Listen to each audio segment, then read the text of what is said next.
តោះបងប្អូនមកទស្សនាវីដេអូគេតម្លើងឡានទាំងអស់គ្នាវីដេអូនេះដែរបើយើងតាមមើលទៅដូចជាវីដេអូបានមកពីប្រទេសវៀតណាម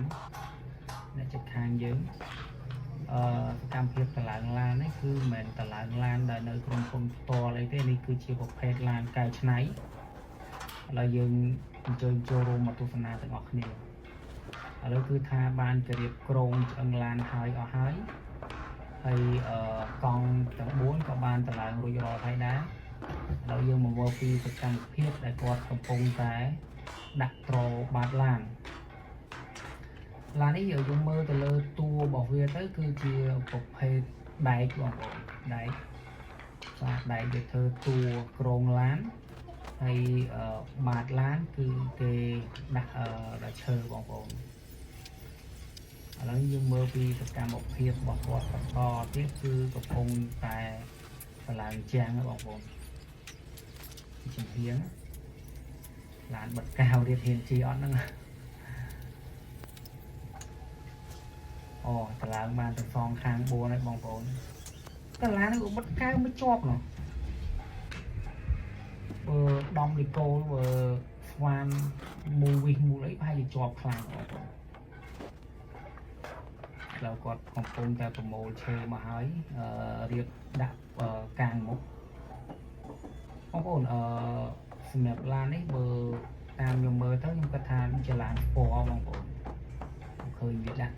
រៀងទៀតហើយនឹងតូចឥឡូវនេះដាក់ម៉ូតគេពីមុខកាប់ឡូពីមុខឬមួយក៏ក្បាលពីមុខអូនេះក្បាលពីមុខគេលេងយកប្រឆិតស្អាតឥឡូវនេះដាក់មានអាគុយយកបងប្អូនគេតបជាប់អាគុយឡាននេះជាឡានគីសលីអញ្ចឹងដាក់ spoiler ក្រោយទៀតអីយ៉ាកន្លែងណារៀបដាក់ប៉ក់ត្រូវទាំងអស់ហ្មងហើយបើសម្រាប់ឡាននេះដែរបើសិនជាមាននៅស្រុកខ្មែរបងប្អូនហ៊ានទិញហ៎បងប្អូនតែឡាននេះក៏គេអត់ឲ្យបើកនៅលើដងផ្លូវដែរព្រោះវាជាប្រភេទឡានកែច្នៃបងប្អូននេះយើងគ្រាន់តែយើងទិញទុកដាក់តាំងដាក់លំអឬមួយក៏យើងអាចជិះក្នុងផ្ទះយើងបានជិះតាមផ្លូវអត់បានទេឡាននេះបងប្អូនអត់បានយើងមើលពីខាងក្រៅទៅខ្ញុំគិតថាឡាននេះគឺជាប្រភេទឡានស្ពណ៌បងប្អូនប្រភេទឡានស្ពណ៌ទៀតហើយគាត់កំពុងតែឈូសវាហើយឈូសលេងវាដាក់វាឲ្យរងស្អាតឥឡូវមកដល់សកម្មភាពបន្តគឺគាត់កំពុងតែខាត់ស្ពណ៌ឡានពីខាងមុខឡានស្ពណ៌ស្អាតណាស់មើលទៅចាប់ដើមបញ្ចូលដូចជា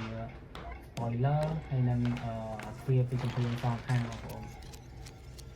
ឡូវនេះគាត់កំពុងតែរៀបចំវិធីចាក់ពុំហើយបងប្អូនចាក់ពុំហាត់ចាក់វាស្រួលរួចរាល់ហើយគាត់ចាប់តាមខាត់ឡាននេះបើយើងមើលពីសកម្មភាពដែលគាត់ធ្វើទៅគឺមិនតិចថ្ងៃបងប្អូនប៉ុន្តែនេះសម្រាប់វីដេអូនេះគឺគេកាត់តអីយ៉ាលេង highlight ស្អាតទ្វារពីចំហៀងបងប្អូនទ្វារពីចំហៀងស្អាតឡាននេះមកដាក់ភ្លើងដាក់អីឥឡូវចាប់ដើមតម្លើងទៅចុះហើយបាទអានេះកម្បាំងម៉ាស៊ីនដាក់ស្ពណ៌ឡានបន្ថែមឥឡូវគាត់កំពុងតែលាយពណ៌ឲ្យបងប្អូនចាក់ពីលើឡានពីខាងមុខមកទៅបោឡានពីខាងមុខខាត់ហើយតបមកខាត់វាឲ្យឡងបងប្អូនមិនឃើញស្អាតខាត់វាឲ្យឡងឥឡូវយើងមកមើលពីសកម្មភាពដែលគាត់កំពុងខាត់ក៏ហើយឡាននេះមនុស្សធំក៏ជិះបានដែរបងប្អូនមើលខ្ញុំមើលទៅខ្ញុំគិតថាឡាននេះមាំក្រងធ្វើដោយដៃហើយសម្ភារៈដែលធ្វើផ្គត់ផ្គង់ពីឡានពីខាងក្រៅហ្នឹងគឺឈើសុទ្ធបងប្អូនមិនថាជាប់ខ្លាំងឡាននេះប៉ុន្តែយើងអាចជិះទៅលើដងផ្លូវបានដែរព្រោះវាជាប្រភេទឡានកែច្នៃដាក់កញ្ចក់ហើយកញ្ចក់វាស្អាតទៀតអានេះស្តុបក្រោយបងប្អូនដាក់ថាសឡានដាក់ថាសយ៉ាន់ស្ពណ៌ស្អាតទៀតណាបងប្អូនមើលចេញជារូបជារាងឡានណាមើលទៅស្រឡាញ់ទេបងប្អូនព្រោះស្រឡាញ់អាចកំងទិញបាន នេះលេងបងប្អូនអានេះគ្រាន់តែជាវីដេអូដែលគាត់ធ្វើឲ្យយើងទស្សនាទាំងអស់គ្នាបងប្អូនតោះឥឡូវនេះយើងមកទស្សនាគាត់កំពុងចាប់ឡូឡានឥឡូវនេះកំពុងបន្តកាត់ឈើទៀតđấyបងប្អូនស្វាហាប់ខ្លាំងមែនតើកាត់បោះចេញឡានមួយឡើយទៀតឥឡូវគាត់កំពុងតែដាក់បន្តទៀតហើយនេះគាត់ដាក់ធ្វើអីគេដែរបងប្អូនវាអត់ទាន់ចេញជារូបរាងយើងអត់ទាន់ដឹងថាគាត់នឹងធ្វើអីដែរប៉ុន្តែបើយើងមើលពីសកម្មភាពដែលគាត់ធ្វើទៅដូចគាត់នេះមានជំនាញខ្លាំងមែនតើបងប្អូនហើយគេថាជំនាញហួសជំនាញហ្មងព្រោះគាត់បង្គំដោយឈើផ្ដុំចូលគ្នាទៅកើតជារូបរាងឡានមួយដ៏ស្អាតស្រស់ស្អាតបងប្អូនអានេះក៏អីបងប្អូនយើងមើលយើងដឹងថាក៏អីស្ពតទេណាចាចាប់ដើមអីហ្នឹងឡាននេះដោយសារវាជាប្រភេទឡានស្ពតឥឡូវនេះគឺគាត់កំពុងតែគូសពុំអានេះជាកោតឡានបងប្អូនជាកោតឡានបាទកាត់យករូបរាងជារង្វង់មូលអានេះប្រភេទឡានស្ពតអញ្ចឹងជាកោតវាគឺអត់មូលដូចជាកោតឡានយើងធម្មតាដែរគេហៅថាជាកោតឡានស្ពតប្រភេទស្ពតបងប្អូនឥឡូវកំពុងតែដាក់ឲ្យវាចេញជារូបរាងជារូបជាកោតឡានបងប្អូនខាត់វាឲ្យឡងតិចមកគឺគាត់ធ្វើនេះគឺគាត់ចំណាយពេលច្រើនខ្លាំងមែនតើបងប្អូនមកតបានមកវីដេអូហើយតម្រាំទៅឲ្យឡានមួយខ្ញុំគាត់ថាអត់ស្រួលទេបងប្អូនបើយើងអត់មានជំនាញក៏យើងអត់អាចធ្វើបានដែរប៉ុន្តែនេះគឺជាជំនាញរបស់គាត់មកបងប្អូនតែយើងមកទស្សនាគាត់ដាក់រៀបចំតាប់ឡូឥ